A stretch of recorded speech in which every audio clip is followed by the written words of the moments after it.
नाशिकमधील या सगळ्या घडामोडींकडे आपलं लक्ष असणारच आहे। वळूया पुढच्या बातमीकडे। विदर्भातील बहुतांश जिल्ह्यांमध्ये आज येलो अलर्ट जारी करण्यात आलाय। गेल्या आठवड्यामध्ये विदर्भात सर्वदूर चांगला पाऊस झालाय।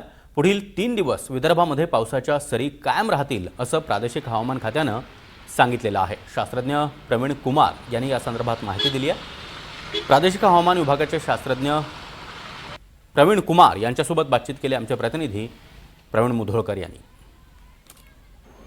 या आठवड्यामध्ये विदर्भातल्या पश्चिम विदर्भामध्ये काही जिल्ह्यांमध्ये चांगला पाऊस झाला, मुसळधार पाऊस झाला आणि नागपूरसह पूर्व विदर्भातले जे जिल्हे आहेत तिथेही चांगला पाऊस झाला।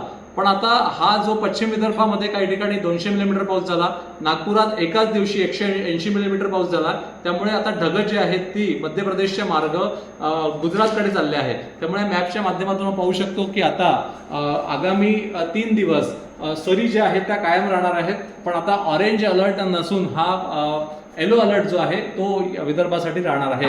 त्यामुळे यापूर्वी रेड अलर्ट होता, ऑरेंज अलर्ट होता, पण आता येलो अलर्ट देण्यात आलेला आहे। विदर्भातल्या काही तालुक्यांमध्ये 180 मिलीमीटर 200 मिलीमीटर पाऊस जो आहे तो झाला आहे। त्यामुळे आता हा पाऊस जो आहे हा पाऊस आता इकडे मध्य प्रदेशच्या मार्गे गुजरातकडे चालला आहे। प्रवीण कुमार माझ्यासोबत आहे, शास्त्रज्ञ प्रादेशिक हवामान खाते, त्यांना विचारूया। सर, अभी येलो अलर्ट रखा गया था, वो अभी कब तक रहेगा और स्थिति क्या है अभी? तो आप इस मैप में देख सकते हैं कि जो सिस्टम्स बने थे, डिप्रेशन जो अभी है वो धीरे धीरे कमज़ोर पड़ रहा है और उसका जो फर्दर फोरकास्ट जो है, उसका जो ट्रैक फोरकास्ट है वो हम देखेंगे कि गुजरात की तरफ जाएगा, मतलब मध्य प्रदेश से होते हुए। तो मुख्य तौर पे आज की जो बारिश रहेगी वेस्ट विदर्भ को एक अच्छी बारिश मिलने की फिर से संभावना बन रही है और जो रेनफॉल्स रहेंगे वेस्ट विदर्भ को, खासतौर पर यवतमाल, वाशिम, अकोला, बुल्ढाना और अमरावती को आज जो रेनफॉल्स रहेंगे वो मध्यम से भारी बारिश से मिलने की संभावना है। और अब पुनः कल के बाद से, मतलब 1 या 2 तारीख के बाद से देखेंगे कि रेनफॉल में कमी देखने को मिलेगी और धीरे धीरे जो आसमान से वो बादल है वो छटने शुरू हो जाएंगे और फिर से वो तापमान में थोड़ी इजाफा देखने को मिलेगी।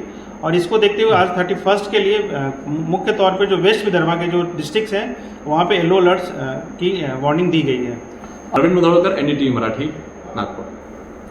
आणि बातमी पुण्यामधून आहे। डेंगळे पुलाखाली अडकलेल्या व्यक्तीला सुखरूपपणे बाहेर काढण्यात यश आलंय। मुठा नदीवरील डेंगळे पुलाखाली एक तरुण अडकलेला होता। मुठा नदीपात्रामध्ये मोठ्या प्रमाणात पाणी सध्या आहे। नदीपात्राचे रस्ते देखील पाण्याखाली गेलेले आहेत आणि अशा वेळी मुठा नदीमधील डेंगळे पुलावर ब्रिजवर एक तरुण अडकून पडलेला होता। या तरुणाला आता सुखरूपपणे बाहेर काढण्यात यश आलेलं आहे। खडकवासला धरणामधून मोठ्या प्रमाणामध्ये पाण्याचा विसर्ग सध्या सुरू आहे, त्यामुळे मुठा नदी दुथडी भरून वाहू लागली आहे।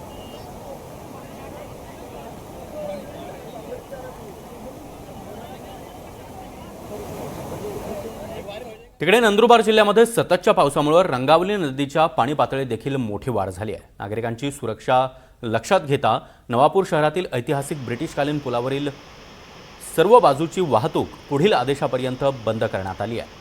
नवापूर नगर परिषद आणि पोलीस प्रशासनानं पुलाच्या दोन्ही बाजूंना बॅरिकेडिंग केलं आहे। इतकंच नाही तर प्रशासनानं नागरिकांना या पुलावरून प्रवास करू नये, पर्यायी मार्गांचा वापर करावा असं आवाहन करण्यात आलं आहे।